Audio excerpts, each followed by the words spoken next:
Cinema Classics is sponsored by WCBE 90.5 FM, Columbus, Ohio, and is produced by John DeSando and Johnny DiLoretto. Listen to shows online at WCBE.org. I'm John DeSando. And I'm Mary Yerina. And this is Cinema Classics. So a little bit different for us this time, Mary. Ordinarily this might have been it's movie time. But I do need something that has a little bit of an echo of classic films, and so and you thought Amsterdam was it, and I thought it would be it, so you and I have seen it, and so we're going to talk about Amsterdam, and maybe after we get toward the end of it, we'll talk a little bit about David O. Russell, which you've seen a couple of his films, and I've seen a couple of his films, and that'll give it the sanction of Cinema Classics. Good. All right, Mary. Amsterdam. Now, I had a terrific time in Amsterdam when I was there, and I don't even think I was smoking. How could you avoid it? I know. Have you ever been there? I have not, but I have heard the rumors. I know about it. All of it is true, and it is actually a most beautiful place. So why this could be the location? Why?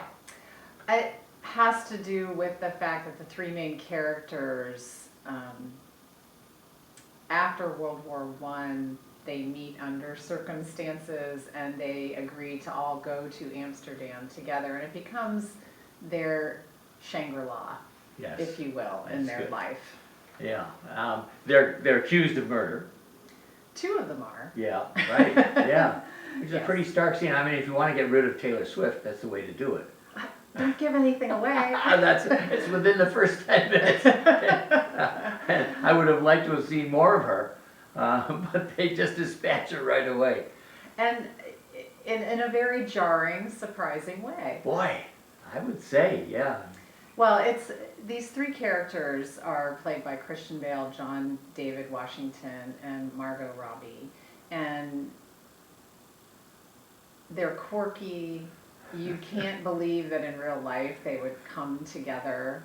And the film actually starts, we're kind of talking about the way the film is made all over the place. I know, right? Very good. You're quite right. The film starts in the 1930s, Depression era New York, where we meet Dr. Bert Berenson, who's played by Christian Bale, and his World War I buddy friend, Harold, played by John David Washington, who is now an attorney.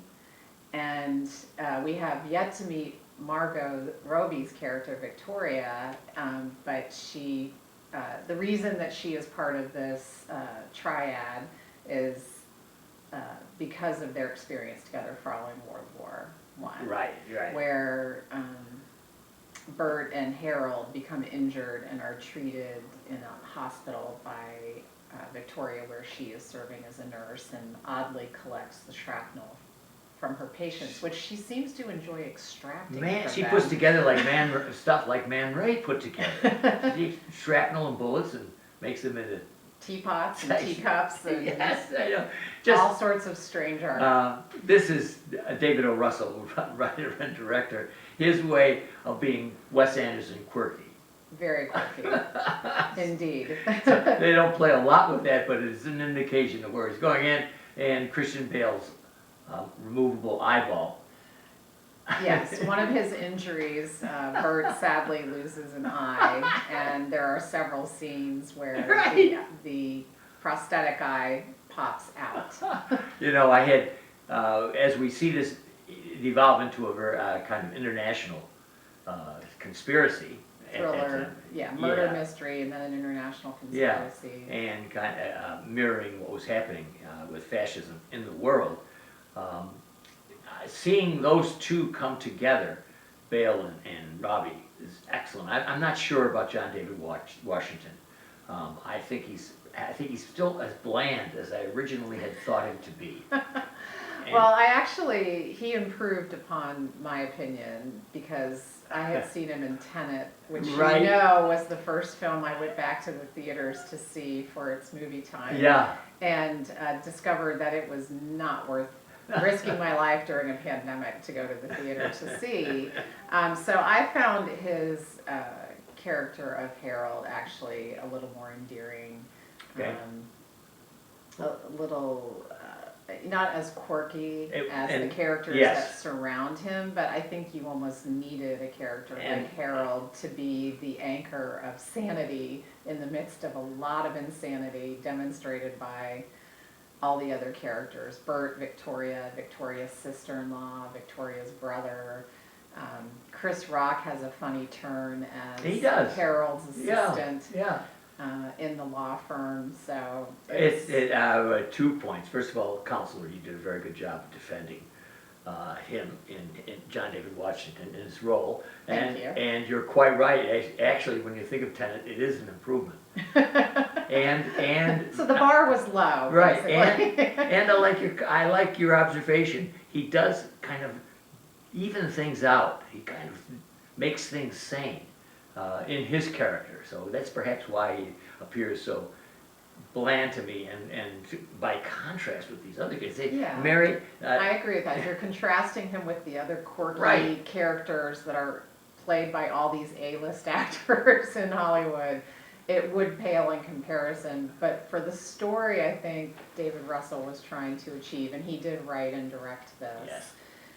I think he needed the character of Harold to be that anchor. Yeah, and I think that our point might be here that it's just heavily loaded with A-list stars who aren't given enough to except for maybe Christian Bale, to satisfy my desire to see them as A-list actors, and there's just too many of them.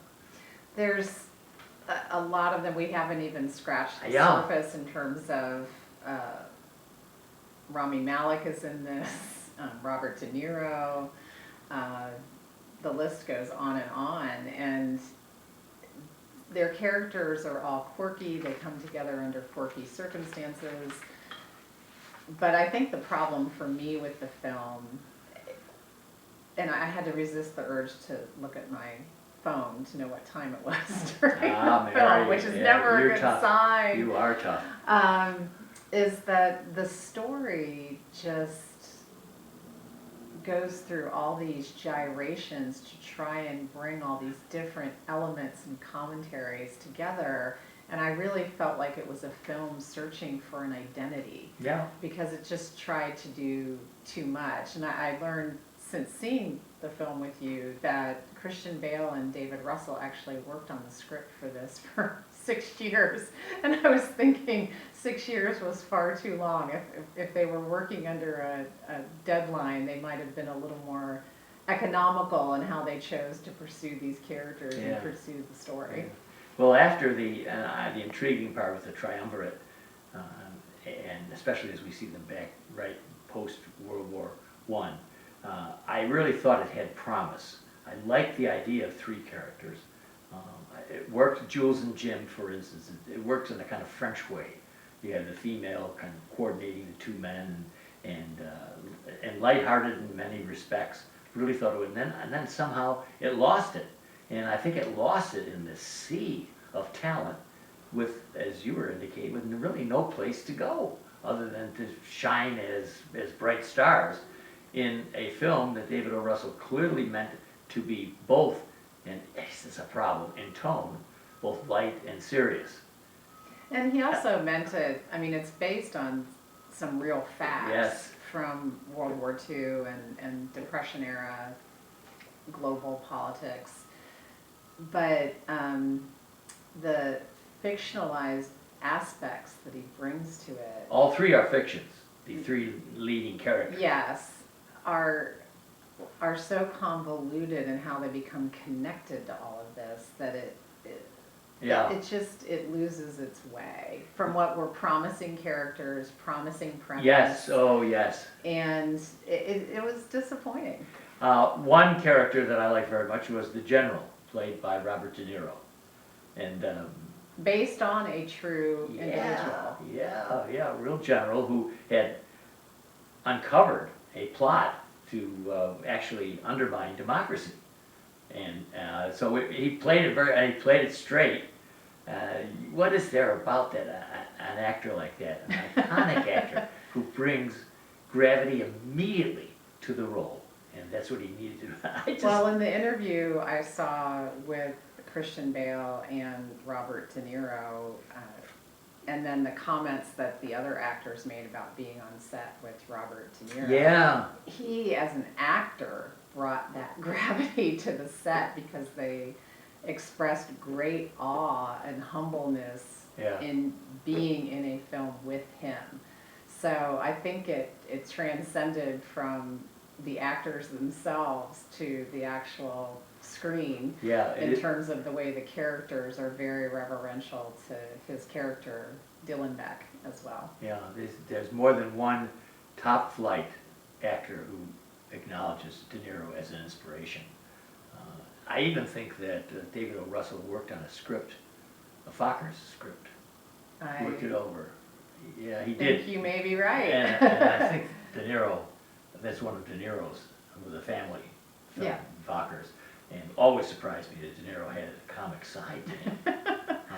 Anyway, it's fascinating when you get to that stratum and where you get other actors bowing to him. I love seeing that because I tend to take De Niro that's De Niro, but tend to think of how influential he's been in our culture for that long. Well, influential not only as an actor, but behind the scenes in terms of he's done some production, but he also founded the Tribeca Film Festival to bring young artists a platform in New York for their creative efforts, which previously didn't exist, and now it does much more so. So he's been very influential, not just to actors, but to films and filmmakers in general. Let's pick up on De Niro after our audience has had a chance to go to our website, WCBE, to actually see the extension,